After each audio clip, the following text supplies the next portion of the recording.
Searching for a romantic summer getaway? Escape with Rich Girl Summer, the new Audible original from Lily Chu. The exquisitely talented Philippa Soo, returning to narrate her 5th Lily Chu title. This time, Philippa is joined by her real-life husband, Stephen Pasquale. Set in Toronto's wealthy cottage country, aka the Hamptons of Canada, Rich Girl Summer follows the story of Valerie, a down-on-her-luck event planner posing as a socialite's long-lost daughter, while piecing together the secrets surrounding a mysterious family and falling deeper and deeper in love with the impossibly hard-to-read and infuriatingly handsome family assistant, Nico. Caught between pretending to belong and unexpectedly finding where she truly fits in, Valerie learns her summer is about to get far more complicated than she ever planned. She's in over her head and head over heels. Listen to Rich Girl Summer now on Audible. Go to audible.com/richgirlsummer. From the All Indiana Podcast Network, this is Real Talk, No Strings Attached. The podcast brought to you by the youth of Indianapolis, using this platform and their voice to touch on vital topics they believe impact their communities. Here's the Real Talk team for some real talk, no strings attached. Are you ready? Because here we go. So, Jermaine, tell me how you feeling today. Today I feel good. I'm a little tired, but that's just about it. Can't complain. Why you tired? What you do? Well, I have these photography classes that I take every Saturday. Oh, right? yeah, you were the one that's wanting to start your own photography company. Yeah. Okay. So, we was just out shooting yesterday, and it's like I was having a blast and whatever, but then it's like they invited me to go take some shoots for this event they're having the next Tuesday. Mm-hmm. So that means my entire week is going to be packed, which kind of stressed me out a little bit, not going to lie. But I'm like, okay, how am I going to tackle this? Like Monday's really going to be my only free day I'm going to have.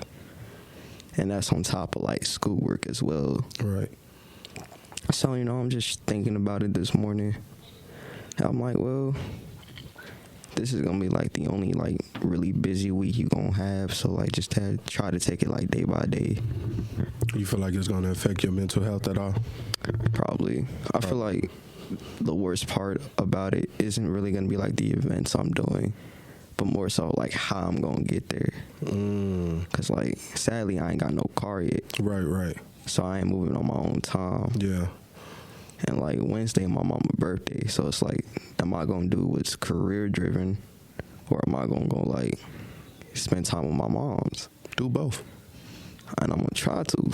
It's going to be hard. Yeah, it's just time. And it's going to be on Valentine's Day, too. Yeah. That's which is also, with my girl. So it's dang, my mom's my girl. So you got to work, your mom's birthday, and Valentine's Day. Accommodate your girl for Valentine's Day. Yeah, good luck with that. Your week sound very stressful. How about y'all? Well, for me, I know I'm not gonna have that too busy of a week.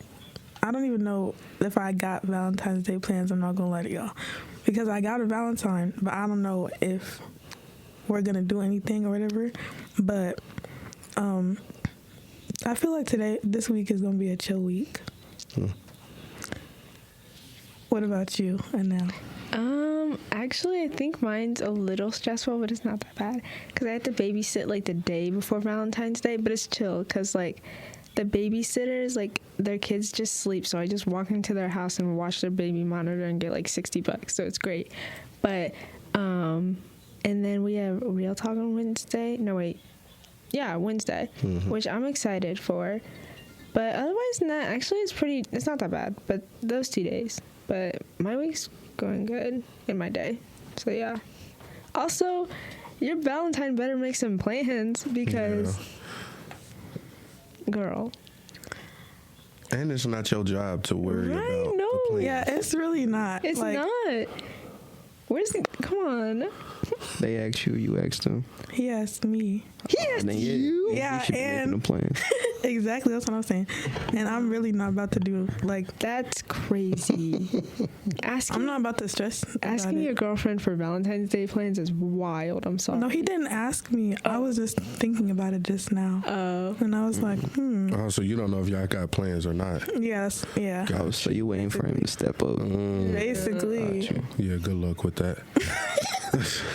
So how do y'all feel about mental health? Well, I think sometimes it can be a topic that's kind of has a bad connotation with it, because a lot of people don't like to talk about their mental health, and they feel like it makes them look weak or less tough, I guess. So they feel like they have to hide their emotions. Do you feel like that's because they don't have too many people they could trust to talk to? That also could be a thing, because I know a lot of people, and for me personally, sometimes when I open up about my mental health or about stuff that I'm going through, like, people turn around and use it against me when they get mad or whatever. So I'm like, okay, now I know I'm never going to talk to you about that again. Right. Because now you made it to where I can't even trust you to tell you stuff. Yeah. Yeah. What about you, Anil? I also agree with, like, people don't want to talk about it, just because I think it's, like, a generational thing where people are like, oh, mental health, like, that's not a thing. You can't talk about your feelings. There is no feelings here. Right. And I think we're actually, like, one of the first generations that's, like, acknowledged the fact, like, okay, you guys are the way that you are because you never, like, acknowledged how you feel. Not that way it's taken, like, two ways. Like, it can be good and bad. But I feel like some people are the way that they are because they've never, like, come to terms with their emotions, and they've had kids and, like, had relationships, and they've affected them through it, and it's like a generational thing that nobody's, like, ever broken. So, like, I think that we're doing that. It's, like, new for a lot of people, and a lot of people are uncomfortable with it. So yeah, but I think figuring it out and, like, talking about it is really good. How you feel? I feel like we as a people aren't really, like, prepared to talk about mental health, because, like, it's never been, like, a big topic that we've had until, like, our generation. So, like, trying to have that conversation now is also trying to teach the older generation what is mentally healthy and what isn't. Right. While also trying to figure out, like, how to, like, get past day by day. And, like, talking to, like, or having people to talk to about certain problems, and, like, they judge you for it. Like, that quick judgment is just like, I ain't gonna talk to you no more. Right. Or they always say, like, oh, you're too young, you don't understand this and this and Well, that. help me understand. But they never really give that help. They just tell you to just forget about it or leave it alone. I could say for me, I'll be 35 years old this year, and mental health wasn't a big thing growing up for me. It's because I was always taught to hide how I'm feeling. Even if I felt a certain way as a kid, going against what my parents would say, it was more so, well, you don't have no say-so. You know what I mean? Stay in a child's place. You stay in a child's place. But as I got older and I started, like, even with me, with my 12-year-old son, I tell him, even now, you have a voice. Now, it's up to you to understand and figure out how to use it without being disrespectful or disobedient. You do have a voice. You just got to know how to use it and use it at the right time. So mental health for me wasn't a big thing growing up, because I was always argumentative. Like, my teachers, if you find some of my teachers from school, they'll tell you Michael was argumentative. Because if you telling me something that I know that's not right, or I feel like it's not right, I'm gonna argue you down all the way. And I feel like a lot of teachers, or adults, they don't feel like explaining why kids. And I know for me personally, I always want to know the why behind what you're telling me to do. Like, why should I do that, or why is that the answer? And if they don't have a why, then I'm not gonna want to do it. That's my son. And then when the answer is because I said so, then it doesn't help me learn or grow at all, and it's just not helpful. It sounds like you can't give me a reason. Right. If you can't give me a reason, just say that. Or if you don't want to give me a reason, just say that too. Yeah. I get it. But I feel like the answer to kids' questions should not be because I said so, or because that's just how it is. Right. There should be a reasoning behind it. If you're gonna tell me to do something, then and I don't want to, I'm gonna want to know why. Do you feel like it's more important now with you guys generation knowing about mental health, with everything that's going on now, like in the city, in the world? Yeah. Is that why it's so important to know the why? Yeah. I feel like that's a big part of it because there is so much going on, especially in our generation. Like so many laws being passed that I never thought would be passed. So many different rules being created out of nowhere. And I feel like, why? Just what's the reasoning? Yeah. What about you? How you feel about that? Well, I'm a very stubborn person, so it's like, if you can't explain to me why I should follow or do what you say in like a respectful tone or like in a way that makes me feel like I'm not just like a kid, then I'm not gonna want to listen to you. Right. Because I'm gonna be 18 in a couple of days, which means legally, in the eyes of the law, I'm gonna be an adult. Right. So I would like to hold myself and want other people to hold me as such. Yeah. So it's like, I understand I'm not going to understand everything that you're talking about, but you don't have to talk to me as if I'm a child.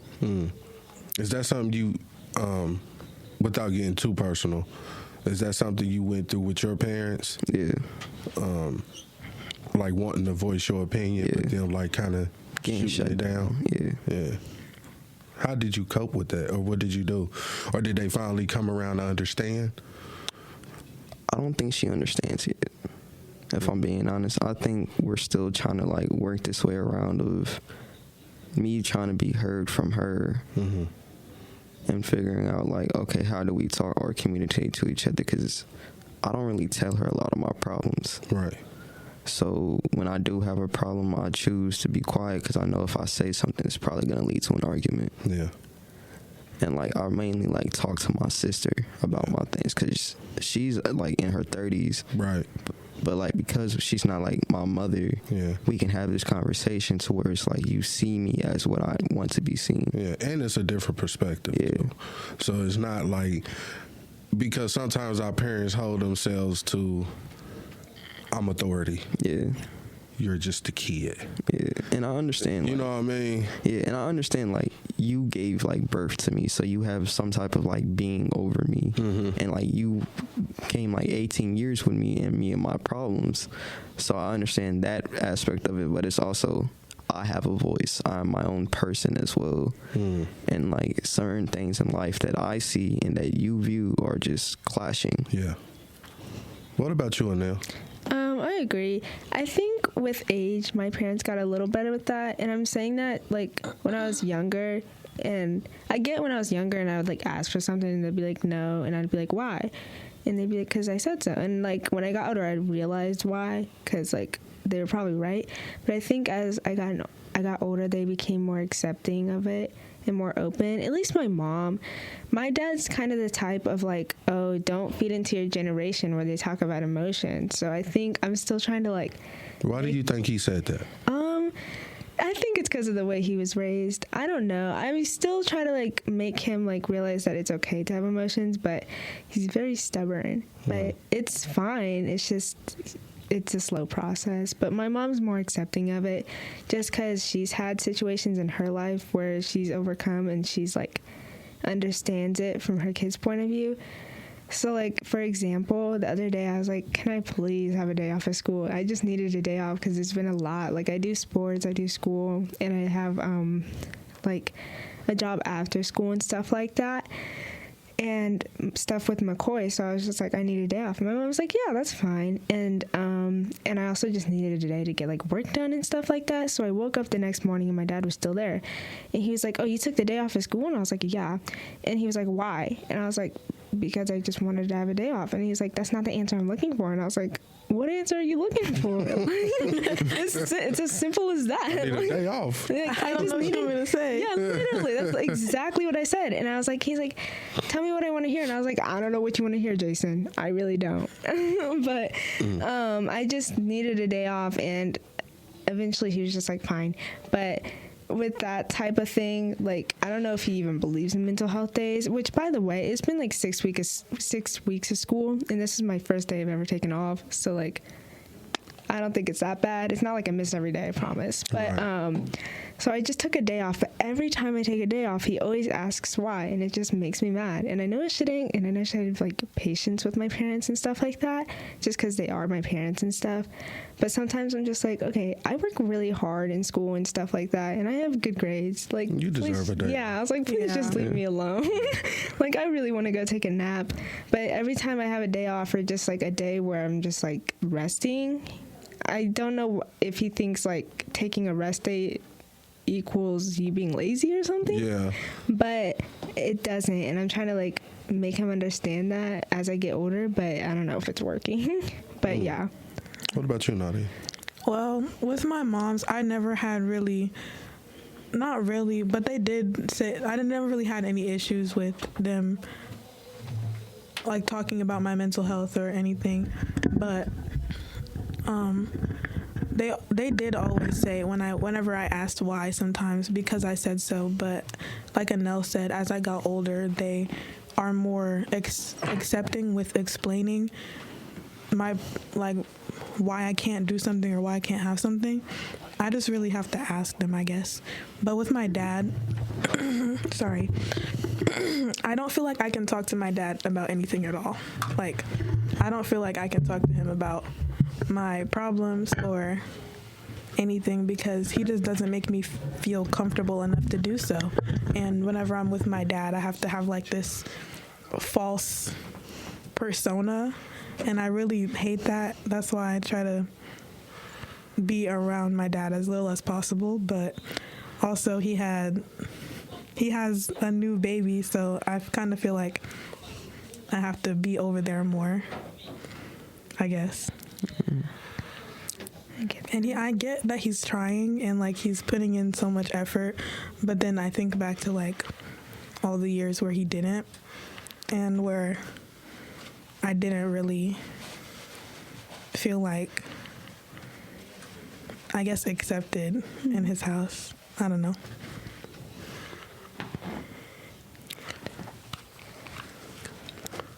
What about you, Jermaine?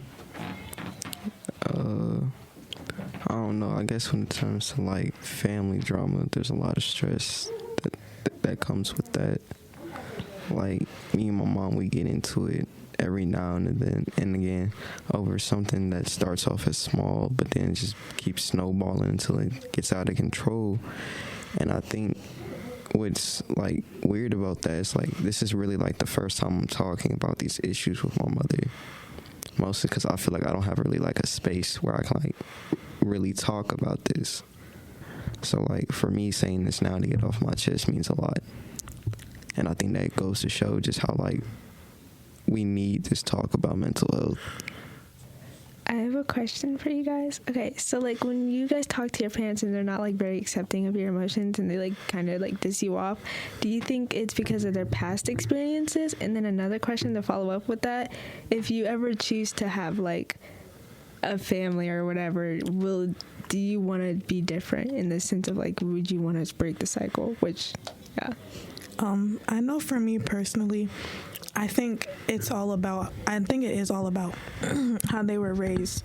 Like, I know my mom was raised a certain way, and my dad was also raised a certain way. So that's why I feel like I can't really be upset with my dad for not having a great relationship with his kids, because he did not have a great relationship with his father. So I know it's kind of hard to be a great father figure when you don't have an example of that in your life. But I also, for the second half of your question, yes, I do want to raise my children differently, and I don't want to necessarily be a soft parent, but I don't want to be getting into like all sorts of arguments with my kids. I don't want to be so strict with my kids that they don't feel like they can come to me about their problems or anything, or that they feel like they can't do anything in their house and they're just like stuck in the house 24/7. I don't want my kids to feel like that. So yeah, that's what I have to say. I think when it comes to like, I think my mom was raised differently. So like that has had an effect on her, and she's been through like a lot of stuff as well in her life, which has made her like fearful of like the stuff around her. So she kept most of her kids like in the house. And like if I'm raising my own kids, I think I want them to be outside a lot and like explore the world while you're still young, because like once you get older, that's gonna be hard to do for free. And I also like want to have like, I wouldn't say like tiers, but like levels to like, if you show me how mature you can be, I'm gonna give you more and more respect. Yeah. And I'm gonna stop like seeing you as a kid, because I hated being seen as a kid. Yeah. What about you? So you can answer your own question. Oh, yeah, okay. I think definitely because, like, my dad, I love him and everything. He's a great dad, don't get me wrong. But, like, there's just some points where I'm like, and, like, everybody's human. Like, he was a kid once, too, and this is his first time living. But, like, I think it's also because his parents didn't really have parents. Like, my grandpa's dad's wife, like, died when he was, like, 12. So then he kind of had to raise himself because his dad then became, like, an alcoholic and like gambled a lot. And then my mom, like his mom or whatever, like I don't know, she just was a single mom. So it's like a whole generational thing that I think affected the family tree, and stuff like that. So I think that's a big factor, and just like stuff from his childhood too. He doesn't really talk about it. But yeah, and then for me, if I ever choose to have kids and stuff like that, I think I would definitely want to break it. I'm just scared that like I would have kids and then I'm gonna catch myself like repeating the cycle. Yeah. So I'm terrified of that. But otherwise than that, yeah. What about you, Trey? Yeah, I think as a parent, you're supposed to be somewhat like realistic, or like I don't really know how to say it. Like, I don't want to say hard on your kid, because I mean I guess you could be, but like in a love type way. Tough love. Like tough love, because like if I'm ever a parent, I don't want to be too tough on my kid, and they all of a sudden don't want to respect me, and they can't trust me. To the point where I just lost the relationship with my own child. Right. So it's kind of not what you want as a parent. But I feel like parents, like my parents, me and my parents, we always talk about my mental health and the mental health of my two younger brothers, because if we don't talk about it, it's never gonna get talked about. Yeah. Outside of like a therapist or something. Yeah. So if parents don't talk about their kids' mental health with their kids, just have a sit down, parent to son, parent to daughter conversation about their mental health, it's just never gonna get done, and you don't know what they're going through. Yeah. Sometimes those conversations have to be done, have to be said. I agree with that wholeheartedly, because I feel like if you're not at least trying to understand what your kid is going through, then what are you doing? Because I know everybody struggles with their mental health at some point in their lives, no matter how much they try to pretend they don't, or no matter how little they try to feel. Everybody struggles with something at some point in their lives, because nobody's life goes perfectly in a straight line. There's ups and downs, and I feel like parents have to understand that their kids go through stuff too. And I hate when parents say, you don't know what it feels like to struggle. You don't have any bills to pay. You don't have to do this and that. Because even though I'm not paying bills, I'm not having to worry about putting food on the table, there's still things in my life that I'm going through. And my parents have never said that, just to clarify. But I've heard a lot of people's parents say that. Or when parents say, I put a roof over your head, I gave you food to eat and water to drink. What do you have to be sad for? Heavy on that one. Heavy. Yeah, and just to piggyback off of that, like when you said people don't like kids, a lot of kids don't have to struggle for anything, they are right, because some kids don't have to struggle for anything. It's called being born with a silver spoon in your mouth. But not everybody was born with a silver spoon in their mouth. And even the ones that were, they still struggle with something, whether it's school or mental health of their own or something.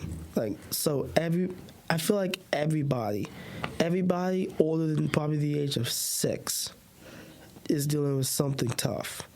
The only reason why I say above the age of 6 is because anything below 6 is kind of, your parents are kind of still doing everything for you because you're still kind of growing up. But when you like get to age 6 and you start school, you got homework, you got a lot of stuff you want to do, plus you still got to be a kid. So you're trying to balance all that stuff. You're trying to balance all your like sports and school and stuff in your mental health while still trying to be a kid. So that stuff's tough too. So everyone is like going through something. Yeah, I feel like even if you do have a lot of money or you have everything that you've ever wanted, items and money do not fulfill happiness. Like, if I've been wanting a puppy for my whole life and I get a puppy, I feel like that's not gonna fill the crater, I guess. The expectation that you Yeah, because maybe you think that you want a puppy because you think that'll give you something to take care of, and then that'll take your mind off of your mental health. And then what if something happens to that puppy? Or what if the puppy doesn't do everything that you wanted it to or that you expected of it? Sort of like a Band-Aid. Yeah, it's like a temporary solution. Temporary solution without the long-term solution. Yeah.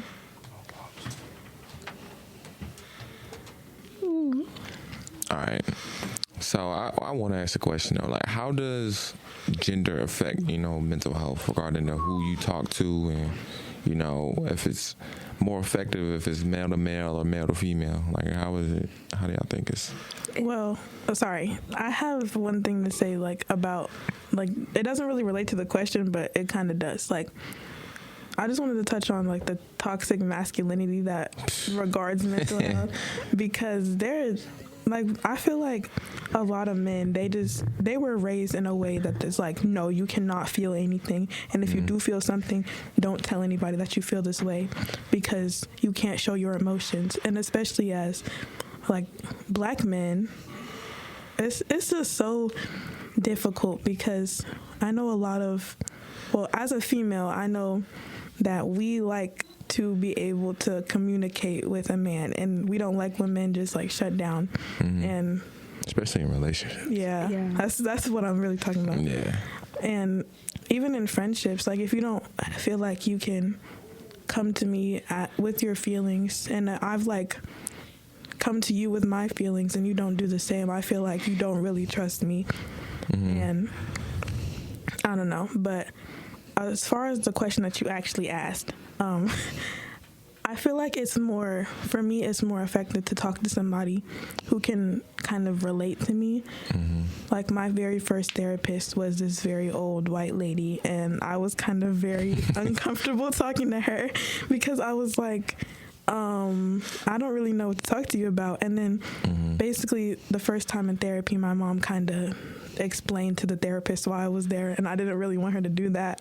But then she tried to give me a book about my trauma and how to grow and build from it. I was like, yeah, I'm not reading this.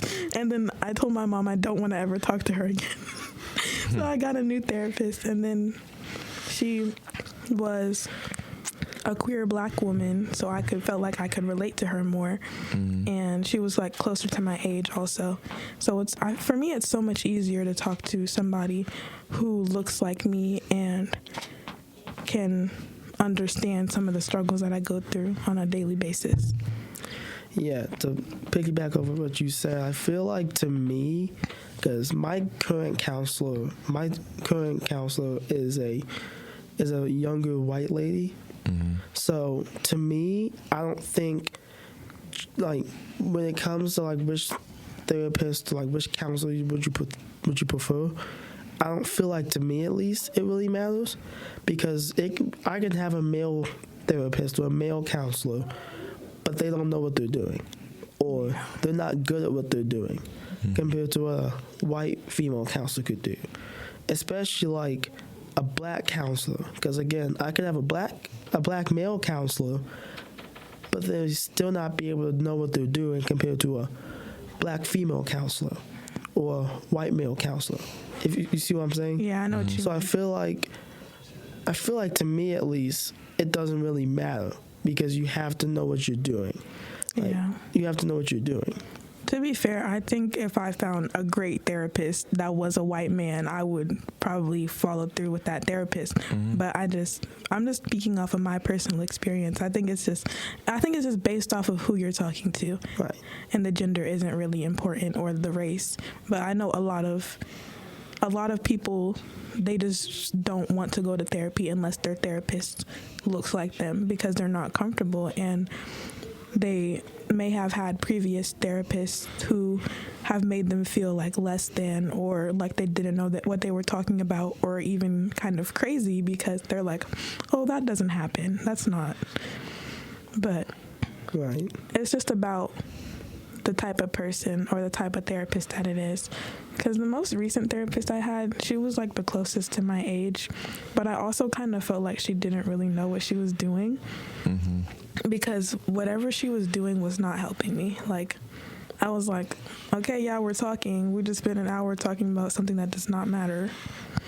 And I'm like, and then when I had an in-person session with her, that was the only, because we only had Zoom sessions, that was the only effective session. And that was probably because my mom was there. Because she actually like was able to, when my mom is there, it's like, that's the only time I really feel safe talking about like what I went through and everything. And other times I'm just like, okay, yeah, I don't want to talk about that. Next topic, please. But maybe my mom should be my therapist. I don't know. Yeah, that's what I was gonna, ask. Like, I hear you all talking about, like counselors and like licensed therapists, but does it matter if it's licensed, or does it matter if the titles, like, does the titles matter? Like, couldn't it just be anybody, like fathers, mothers, friends? If it's a good person to talk to, then like I have this one really good friend who I feel like I can pour like my whole heart out to him, and he'll listen, and he can do the same to me, and we help each other in that way, and that's our friendship dynamic. Right. And then I have other friends where we can't talk about anything really. I'm like, yeah, I don't trust you with that, so I'm not going to tell you that because of like my past experiences. Like in 7th grade, oh my God. In 7th grade, I like trusted somebody with like details and everything about what I went through. And then they went and told like 3 people that were my friends from elementary school, which was kind of crazy because I was like, how are you going to tell people that I know from elementary school about what I went through when I told you to keep it confidential in between us? And that's like kind of where most of my trust issues like stem from with my business and everything, because I don't want the world to know everything. Like, and that, it upsets me so bad just thinking about it, because I trusted that person with like everything, and they told so many people. Yeah, and I feel like, to me, I mean, a therapist is supposed to be licensed. That's how you know they're the most trustworthy. But there are some licensed therapists out there that are just there to collect a paycheck, or just there to say, I help this person. It doesn't matter how I help this person, I help this person. So there's some therapists out there that don't really care about actually helping you get through something. Again, they're just there to collect a paycheck. There are people, I know a lot of people that I can go to, I can tell them what I'm going through, and they will keep their stuff safe with me, between me and them. Yeah. And I feel like to a lot of people, that might be better than a therapist. Now, there are some people out there that don't trust anybody, whether it's a therapist or people around them, or even their parents for that matter.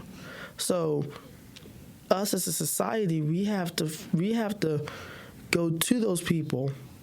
Like, we have to I'm not talking about just like walk up to these people. I'm talking about we have to somehow connect with these people, and we have to remind them that there are people out here that not only care about you, that they love you, and that they want to help you get better. Because some people just don't trust anybody. Yeah. Yeah, I'm hearing a lot of trust, and I'm just thinking like that goes a long way. Not even with like therapists or mental health. Like trust goes a long way. Period. Just with allowing allowing yourself to be vulnerable with somebody, allowing yourself to allowing yourself to talk and be vulnerable, and allow you to like talk to them to literally about anything. Like you said, like you have a friend that you can literally pour your heart out to, and it's like that person is not going to tell anybody, and it's just like there were some people, definitely me, there's always limits to that, because it's just like I can trust you to a certain limit, and it's like I don't know you enough to tell you this, so it's like I don't want to tell you this, but I might as well, because what's the worst that can happen? You tell somebody else, and it just goes all around. So I feel like that's so scary though, because for me, being vulnerable, it makes me feel like gross. I don't know, but like when I'm vulnerable with somebody, I'm just automatically scared that they're gonna go like tell everybody like, oh, Nadia said this, she was like, oh, and I'm like, I don't want that to happen. So it's I like to sometimes keep that all to myself, or I'll tell my mom, because I know my mom's not gonna tell anybody. Like, and that's another reason why I'm not comfortable telling my dad things, is because he'll tell my grandma, and my grandma is like the biggest gossip in the whole family. So then my cousin twice removed knows. And I'm like, I didn't want everybody to know that, so why does everybody know? And then at the family gathering, it's so weird and so awkward. And I know recently, not really recently, it was last year, and like it was a little bit early last year in the summer. My dad's girlfriend had her baby shower, so I went, and there was so much of my dad's family there, obviously, and I was just so uncomfortable with all of them being there, because I did not know all of them were going to be there. And then at my birthday party, some of my dad's family showed up too, and I was like, I only invited my dad and my grandma, but I don't know why y'all are here. But it ended up being fine, because I didn't really talk to them anyway. But I just feel like you have to respect people's boundaries. And that's a huge thing that people do not do. They don't.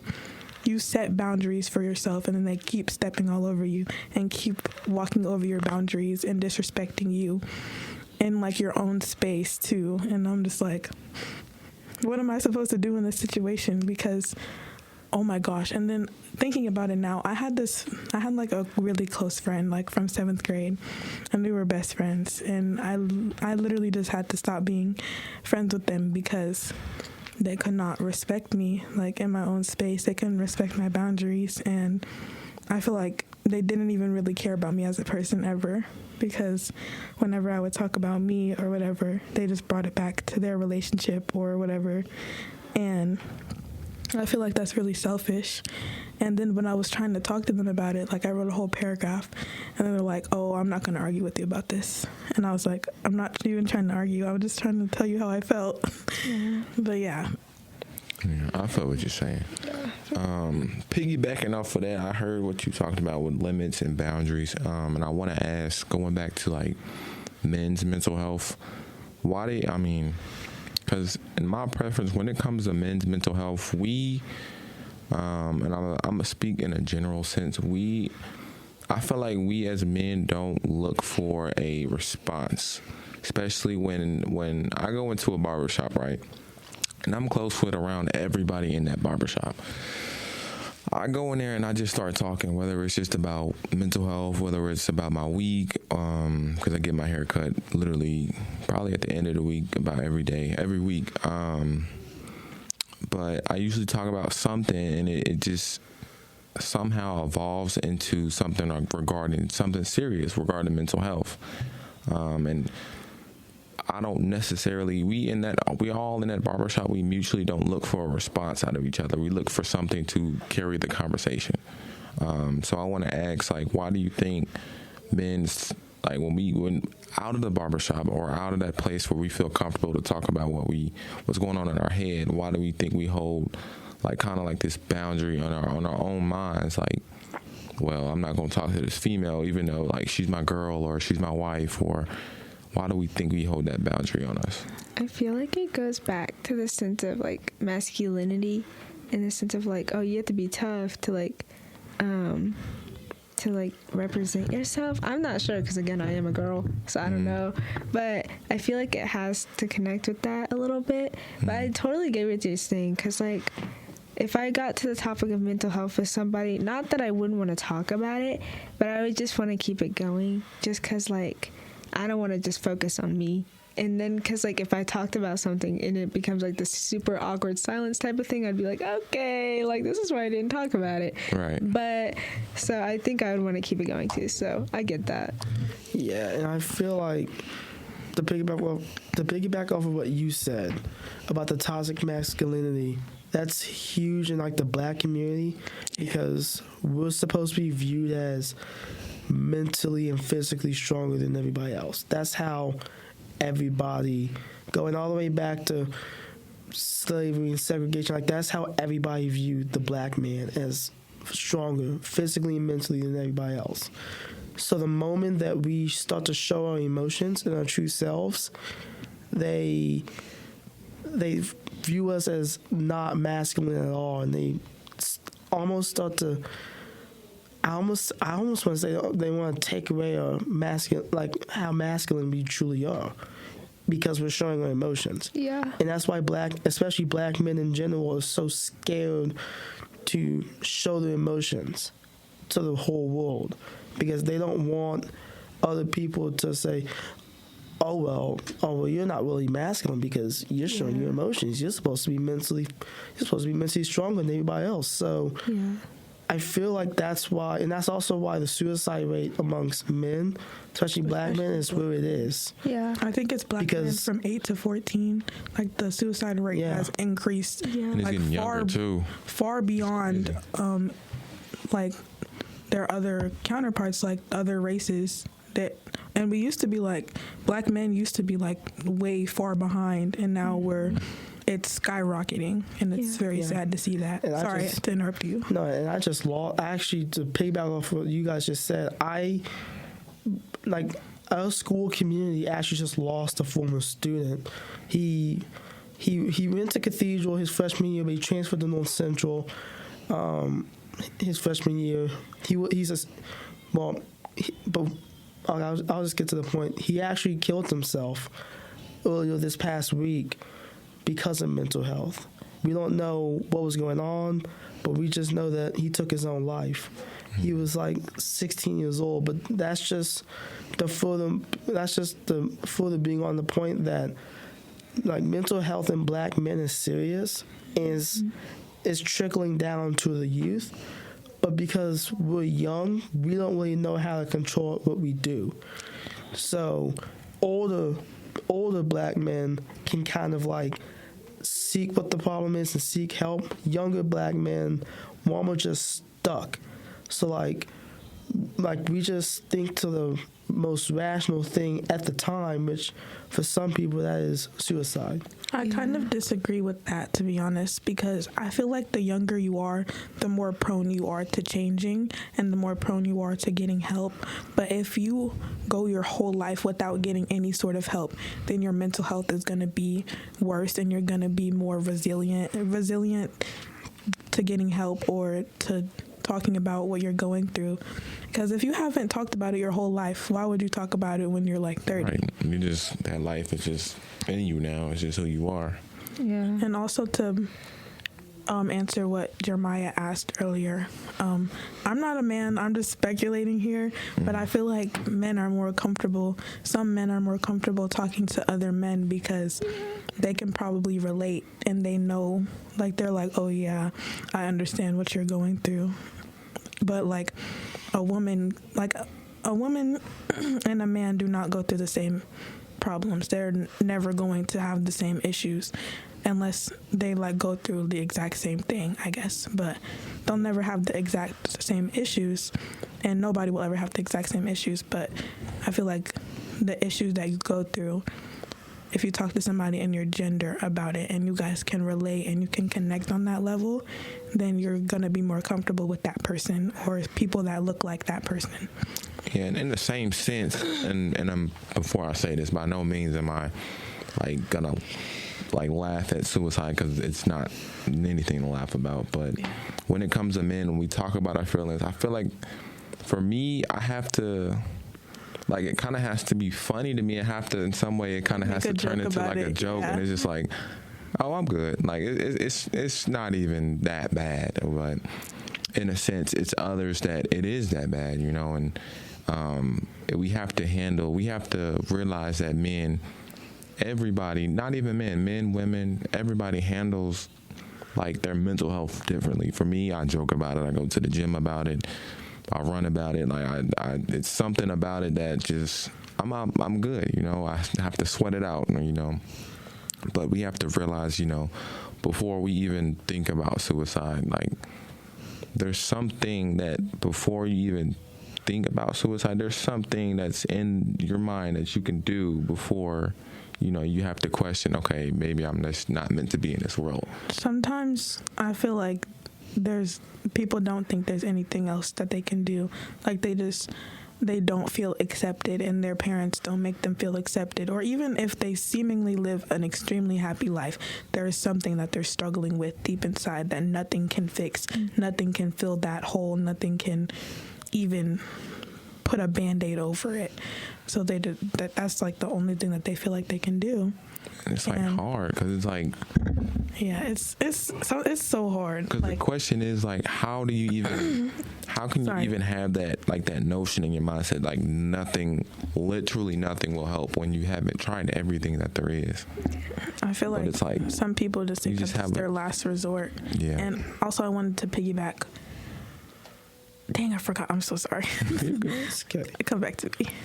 Just to piggyback off what Jeremiah said, about having to make a joke about it. Like a lot of, like, especially me, when talking about my mental health, like I don't want people, like, and maybe this is something that I have to change, but I don't want people to like feel sorry about Of course, me. yeah. And I feel like that's the general conception around most men. Mm-hmm. We don't want people to feel sorry for us. Or throw like a pity party almost. Right. So like I hate sympathy. Right. Yeah. So when people when we want to talk, like when we're going through something, but we're around our friends, and they say, "Hey, you good?" Like we all, of course, we say, "Yeah, I'm good. I'm good." It's just like quick, because we don't want nobody to feel sympathy for us. Mm-hmm. I hate that too. But it's like it's almost like they don't question, like, "Are you sure?" Yeah. Like we'll say it again. Yes, I'm good. But I feel like you gotta ask me like 3 times before I say, "No, I'm not good." Or even then, you still won't even say it. Yeah. Because I feel like we have to do better than that. Mm-hmm. Yeah. Because if we keep saying, "Yeah, I'm good," and deep down we're not, like, what if the person we're talking to is also going through something? Right. We'll never know, because all we say is, "Yeah, I'm good. Yeah, I'm good." Like, and one thing I've learned is, if I'm not good, I gotta say, "No, I'm not good. I'm going through something." Mm-hmm. Like, what do you think about it? Because there's a good chance that either A, they're going through something as well, or they know somebody going through something, or they've had someone go through something, but they know how to get that person through it, especially if it's like a really close friend. So I guess I'll use the term gatekeeping. I guess we shouldn't be gatekeeping. Our emotions, yeah. We shouldn't be gatekeeping our emotions with people that we know. Yeah. We should actually be like expressing it with people we know. Also, piggybacking off of the sympathy thing, I I hate when people feel sorry for me, or when I tell somebody something and they're like, oh, I'm so sorry that you went through that. Please do not say that to me. Or even if just feeling sorry for themselves. Like, if I open up to you and you say, oh, I'm so sorry, that's not what I want to hear. I just want you to basically be quiet and let me talk. And literally, just stop. I just went through something recently, and I was so, and it happened at school. I was so emotional that day, and I was literally crying like the whole school day, and everybody was like, oh, are you okay? And I just did not want anybody to talk to me. People were trying to give me a hug, trying to do this and that. I was like, please do not touch me. Ooh, I can't right now. Yeah. And I feel like, I don't know if that's bad or not, because No, I get that. I feel like if somebody is trying to help me or trying to make me feel better, I shouldn't be pushing them away from me and being like, no, I'm good. Please stop. No, I But I'm hearing, I don't want to not necessarily piggyback, but I want to transition into emotional intelligence, because what I'm hearing is like with sympathy and, you know, feeling sorry for yourself and others. It's not necessarily that I'm feeling that I don't want anybody to feel sorry for me. It's just that sometimes I'm not at the right point of emotional intelligence that I'm just going to say I'm okay, instead of saying, no, I'm not okay, but I'm figuring it out. I'm trying my best to, you know, talk about it to the right person, or talk about it to myself. But it in a sense, it depends on how emotionally intelligent you are in that moment, not how emotionally intelligent you are, period. That you're just going to say, okay, I'm not okay and I need help. Yeah, and it's so hard to ask for help. It is. And when you do finally ask for help, and it's like, sometimes it's like, oh, you're good, it's fine, you don't need anything. Or they're like, oh, I'll see what I can do. And then there's really nothing that they feel like they can do. Like, I know I've been needing a new therapist for a minute, and I think my mom's trying to set something up, but I feel like it's not fast enough, because I can physically feel my mental health deteriorating, and I know I need help, but there's nothing that I can do right now, so I feel like I'm just sitting here idle. Loading, yeah. Literally loading. I feel like an NPC. And that's the thing, like, go ahead. And I feel like, because me and my mom were actually just talking about this, like, if, like, me, my mom, and my dad, we were all just talking about this, like, well, I think I brought it up, but my mom brought up a great point, like, maybe, like, we should, like, I brought up the idea that I should go to Community North if my mental health keeps getting worse. But my mom brought up the point that a lot of hospitals in America, they won't really admit you in for like mental health treatment unless you're currently going through it.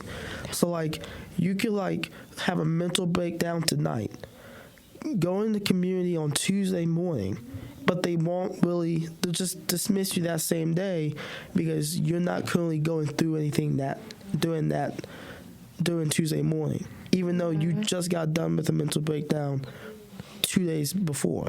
Right. So, again, to go off of emotional intelligence, I feel like when we're in the moment, like we get asked, how you feeling, how you doing, I think we want to like say an answer so fast. It's almost like, yeah, I'm good. It's the first thing that comes to mind because it's fast. You don't have to think about it. So but if you have to think, now you're like, oh shoot, now I have to be prepared for a conversation about my mental health, and I only want a conversation about my mental health. So it's like you can't feel any doubt, or you think people are gonna poke and like ask questions. Right. Like you just have to be like, yeah, I'm good. Yeah, I'm good. Or think You just can't be something's like, wrong with you, why did that answer take so long? Yeah, you know. and then the person is gonna be like, oh, they took a little bit long to answer that. Are they really good? And then, because when I'm like, yeah, I'm good, then they know I'm not good. Like, or you can just say you're good in a way that it's just not. They're just Like, I'm good. And did you really mean that? Yeah. Look Are at you them for real good? Yeah. No, okay, I got a question for you guys, because I'm the type of person to see, like, okay, so, like, my best friend, I love her, but she doesn't, like, and this is fine because it's just the way she was like raised and not how she is. But when she gets in her emotions, she doesn't talk about it. She kind of just separates herself from everything, and that's fine because like I get that. I do that too. Yeah, I do it a lot. Yeah, and I understand. And it's okay. There's nothing wrong with it. Nothing wrong. If you need space, you need space, and there's nothing wrong with that. But sometimes I catch myself asking like, "How are you doing?" And she's like, "I'm fine," but I can just tell by like looking at her eyes. I'm like she's not really I'm fine. like, "Are you good?" And but I don't want to like push it. Yeah. And at the same time, like you said, we have to give people the right space for them to be comfortable enough to say, I'm not okay. Yeah, but like, what do you do in that situation? Because like, you want to help them, but at the same time, you don't want to like treat them like they're a kid and be like, "Are you good? Are you good?" Because I feel like the best thing to do is just say that you're there. Yeah. Say that I'm here for you if you want to talk about anything. Yeah. And I respect if you don't. But I know for me personally, whenever like if I see something or something upsets me, I just stop talking. Like I'm just completely silent and I sit there just staring at something. And then if somebody starts trying to ask me if I'm okay, then I just completely ignore them. I completely shut up. Next, I'm like, if I say something, because then that's when I start crying. Yeah, yeah. It's just like that emotional, this craziness. It's like, oh, please don't say anything to me. I'm not good. Yeah. And I hate when like I cry about something and then somebody calls me a crybaby for it. See, that would make me mad. I'm like, oh, okay, well, that's how my emotions come out. Like if I'm mad, I cry. If I'm sad, I cry. I'm sorry, I don't keep my emotions bottled up. Yeah, but then again, I do. I do. That's the problem.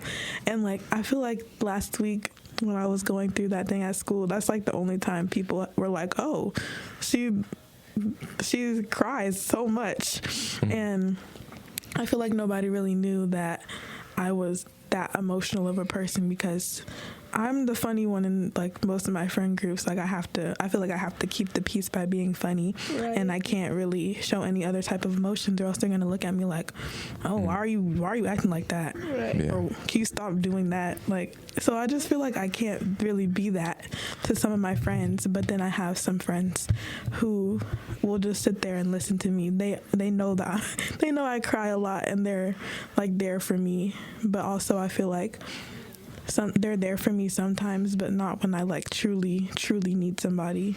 And then in those instances, like the only person I can go to is like my mom or my brother. And right now my brother's mad at me because I did kind of make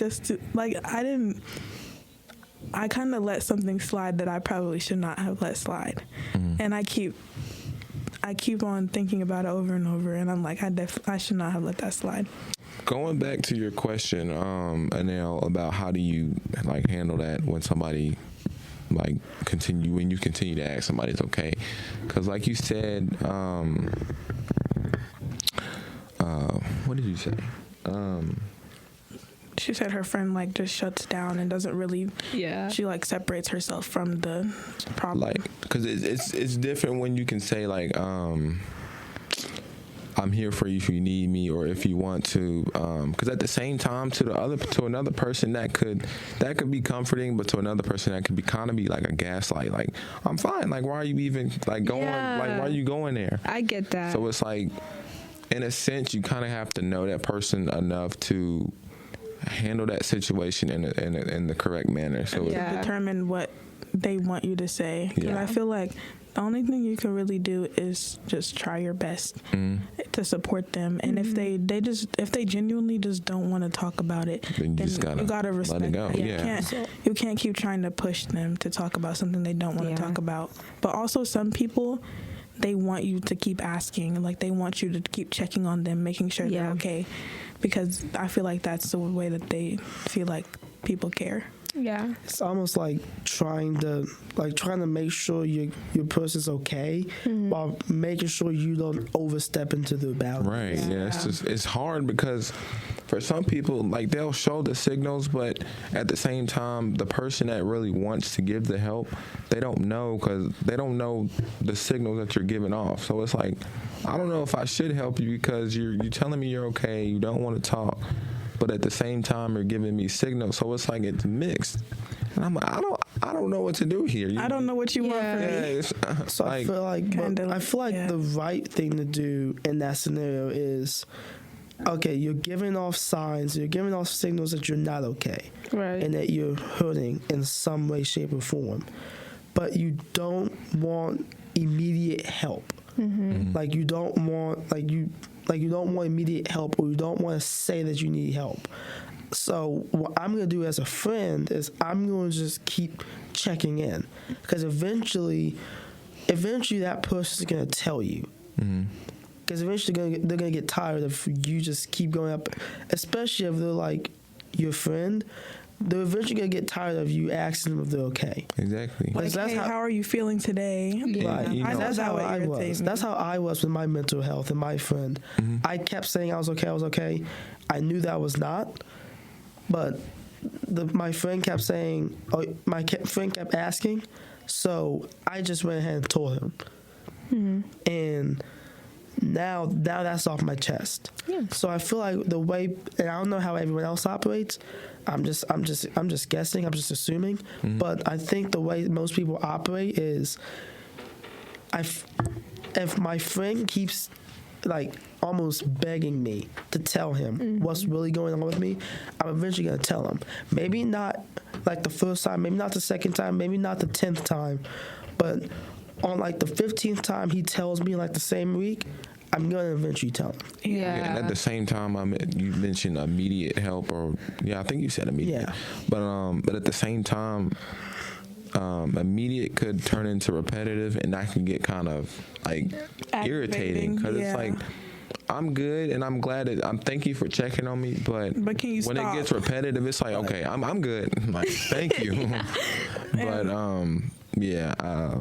for me, when it gets repetitive, it's like, thank you, I appreciate your help, and you wanted to be there for me, but it's like I'm handling it the way I need to handle it. Yeah, like I'm good. Please leave me alone. Right. Yeah. I know. I have another example that I can use. Like the person that I'm talking to, he was like.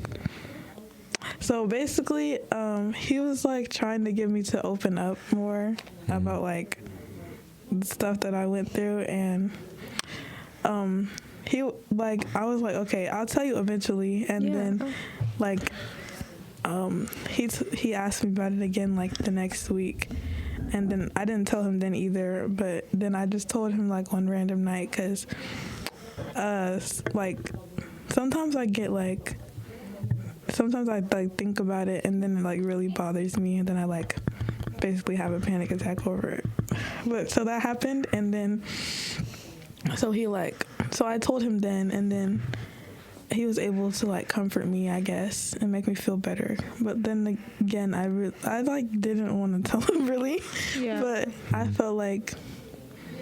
Sometimes I feel like that's like the only way that they'll stop asking you is if you just go ahead and tell them. And I don't really like to be pressured into telling. I don't like to be pressured at all. Yeah, I don't especially like when it comes to my mental health, because it's like if you're pressuring me to, I'm just gonna isolate myself away from you, because it's like either way it goes, I'm not telling you. It's not because I don't feel like I can't tell you. It's so I'd have to get to a point of vulnerability that I don't feel safe around you yet. Yeah. But then again, I feel like once I did tell him that, I felt so much better. Like, I don't know. I like felt better because I was able to talk about it, and I haven't really had anyone to talk to about it in a while, because I haven't had a therapist in a while, and I don't like having the conversation with my mom because it kind of upsets her, and I don't want to be sitting there like having to make my mom feel better when I'm the one that needed help. Yeah. That's so real. Okay, so I kind of want to segue this to the next question. So I play football, and I know at least on our team, that gives me a wider pool of people that I can trust, kind of, to open up and talk about things. Yeah, because I know football, like a football team is like a big family. Big time. Yeah. Especially depending on the school you go to. Like at Cathedral, all we pride ourselves as being a huge family and a band of brothers. Yep. So I feel like I can trust all 100 guys on that team. No matter, even if they tell each Freshman, other, sophomore. like, hey, yeah. I feel like because one, we're gonna keep it real with each other. Two, we're gonna have a support for each other. Mm-hmm. But I just want to know, based on what you guys think, do you guys think being on any sports team gives people like a bigger pool of people to trust? Yeah. Being on a sports team. For sure. For me, I'm on track and cross. I don't recommend. I'm just kidding. No, but No, you can say. dude. But I think it does. It depends what team you're on. I totally get like the family thing. And for me, when I think I was younger, I definitely resonated to that because I think the whole term like exercising and stuff does help mental health to an extent. But and stuff like that. And I think you can come to them with outside factors and stuff like that if you choose to. But I also think, and this is my personal experience, like sometimes the team is like probably the thing that's like making your mental health worse. Don't tell anybody I said that. But like sometimes it can be. And I know for my team, we got, you guys know what cliques are, right? Yes. Okay, we definitely got cliques on the team, and the coaches are kind of like, let's just say that they have very much favoritism towards different people. So it's hard to have a like huge issue. Yeah, it's hard to have like core relationships when you have that with your coaches and your teammates, and everyone is kind of just like dogging on each other and on themselves and stuff like that. So it's like, okay, so we have no aspect of leadership, no aspect of family, no aspect of community. You guys have community with the people that you like, but even then you don't even like each other. So it's like, do you? So like for my team, I feel like there's not really that, but for a lot of other teams, most teams, it's a sense of community. So I think sports can be, but also just like sometimes it's not. And I've heard a lot of stories where it's like, oh, like your sport affected your mental health for the worse. Like, okay. But yeah, I think it can, but at the same time, it depends just like where you're at and stuff. I want to add on to that because I remember I was trying out for the volleyball team in 8th grade, I believe. Yeah, I was in 8th grade. And I messed up the tryouts because I hurt my neck and I really couldn't try out for real. I probably would have made the team if I didn't hurt my neck. Let me just say that. Anyway, but just let it be known. But just let it be known right now. I probably would have made the team if I didn't hurt myself. But I also feel like the girls on the volleyball team were like so mean and toxic. Yeah. And I don't know if that's like a girl thing because a lot of girls are so catty, dude. I just don't understand it. I don't either. And I don't understand like the toxic energy of being around too many females sometimes. Like don't get me wrong, I have a big group of female friends and none of them really act like that. But when I was around those volleyball girls, it felt like their energy was so fake. Right. Like they were hyping everybody up, but they didn't really mean it. And I was just like, I have a whole story, dude. And I was just like, I don't even want to be on the team anymore. And I was like, never mind, bro. Let me go home. And I'm not currently on like a sports team or anything, but I did play soccer when I was younger, and I definitely did feel like very connected with my teammates. And I was like 7, but I felt like connected with them, and we never really did anything big. Like all we did was get participation medals. But listen, if you didn't play soccer at a young age, were you really living for real? Was you really like playing sports for real? Like, not even soccer, but like some type of like flag football or like something sports related. Some like baseball. And I thought I wanted to play basketball when I was No, yeah, I definitely get that. I started this like basketball team thingy that was at my school. It wasn't really a team. It was literally an elementary school thing. Like it was like a club after school. And I thought I wanted to play basketball, but I was terrible, guys. I don't know who told me I was good. And then my mom, she went I'm sorry. I was so bad. My mom went to the thing after school. She was cheering for me so hard. She was recording on her phone like this. I was like, bro, can you delete that? Yeah. Can you delete that, please? I get that. And I looked so goofy because I had on like this big old oversized t-shirt that was my brother's probably, and then my brother's basketball shirt. Okay. Wait, to go off of what you said, I have a story. So, we had to run 3 miles in track for a 5K during every meet. And let me tell you something. This meet, it was like 105 degrees. It was hot.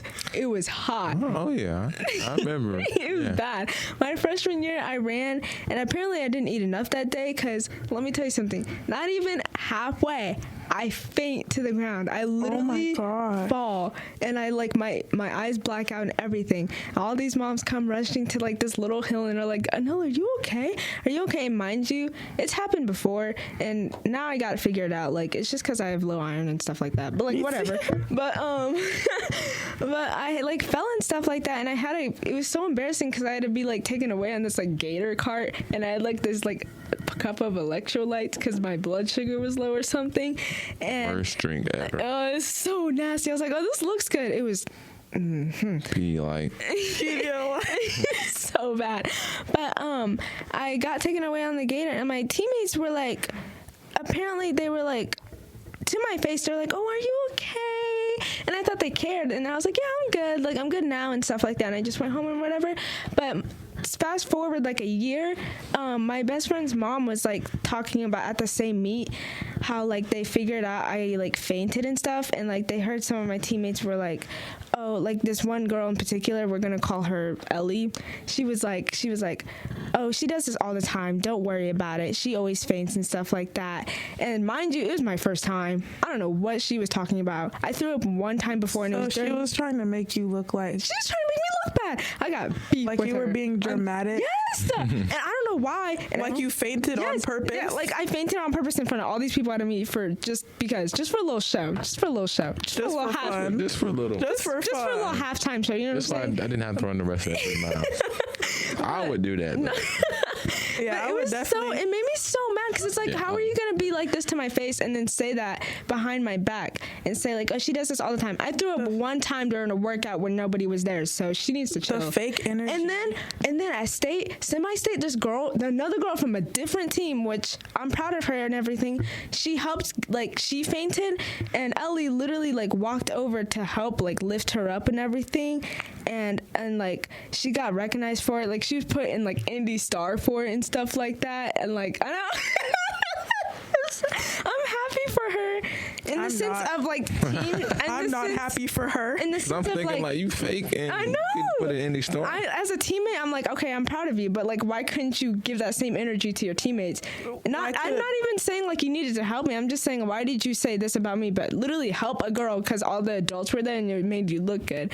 And they literally drag it out, and like it was 3 years ago. They still talk about it. Like, let it go. I'm sorry. And it just made me mad. I want to touch on what you just said, Anil, and what you just said also about why people are even helping you. What do they do it for? Are they doing it just because they want to help you? Because they want to help, or are they doing it for like publicity? Or are they getting something out of it? And that translates a lot to a person's mental health, because it's like, maybe even if I do tell you what's wrong with me, like if you do help me and you go around school saying I helped him, or I'm gonna just say in the instance he helped me stop myself from killing myself, like really? And now you're on Indy Star for it. Right. No, she was on so many newspapers for it. She got recognized, and like she went to this like little red carpet thing for it, and I was like, are you serious? Like, are you serious? I was so mad, not because she like got recognized for it, but because she of couldn't, how she acted towards you. Yeah, because she couldn't like give the same energy towards her team, her actual team that she committed to, and like who everyone saw her as a leader, but behind everybody's back she's fake and she's kind of mean, and she gets injured a lot, which is not a problem, and she like cries a lot about it, which I would always like sympathize with that, because it's like getting injured doing a sport that you love and you can't really do anymore, like that's got to be like kind of a bummer, kind of hard. Yeah, it's hard, and I would never like make fun of her for it, and every time she like cried about it, I'd be like, hey, are you okay? And she'd be like, yeah, and it just makes me mad, because it's like, okay, like I'm not saying you need to help me out, but notice how I didn't do that to you. Like, I I'm sorry. It just made me mad. But it's okay because she's graduating this year, so it's fine. I know that this might be like a little bit like over the top, but was the girl white? Yeah. Was she white? That may be part of the. Like, that may be part of why she did it. Wait, the girl that she helped was white and she's white? Yes! And that's probably the problem. Really? No, probably too. And that is the problem. Definitely the problem. That's the problem. I know what a lot people of tend to do is they tend to. Yeah, I'm not every white person's like this. Yeah, every white person's like to clarify, not every white person is like this. What a lot of white people tend to do is they tend to paint themselves like the good guy. Like especially like when a black person does something bad, or like when a black person like crashes out or something, and they see that, they will go up to the black person and they will help them. Yeah. They would help them. But then, instead of just going on about their day, they would post on Snapchat or Instagram or go to the indie store or Wish TV, and they would say, oh, I just helped this black person. No, yeah, that's crazy. But also, sometimes white people don't want to help black people. Yeah. Like, they're like, oh, look at her being dramatic. No, yeah. And it was more than one person that was like, oh, she does that a lot. It was her and her team, like her friend too. And nobody else did that, and like it affected my mental health because it went on for the rest of the season of where like I was just like not doing well in my sport. So then like everybody was not really helping, and I'm not saying I expect you to help, but as like a teammate or like a coach or something, you're there to literally help me get better. You know what I'm saying? So the fact that you were like belittling me for like being sick or whatever is kind of like annoying because it's like, okay, you're 45 and I'm 15 and you're yelling at me and you're getting mad at me and ignoring me. Like, that's embarrassing on your part. Anyways, that's all I have to say. I know I'm not the only one to think this, but the way I view things, when someone helps you, like especially on a sports team, and like someone tries to help you, why do I always feel like that person's only doing that to make themselves look good? Especially on the team, yes. And in reality, they really just don't care. They're like, and then, or they like they help you and then try to get cool points. Yeah, trying to get points for helping you. Like, no, just don't even worry about it. Especially trying to like impress a coach and when stuff. Somebody, I hate when somebody helps you and then they're like, oh, you remember when I did this for you? And then they try to like get something from you for that. Yeah. Like, I remember my grandma.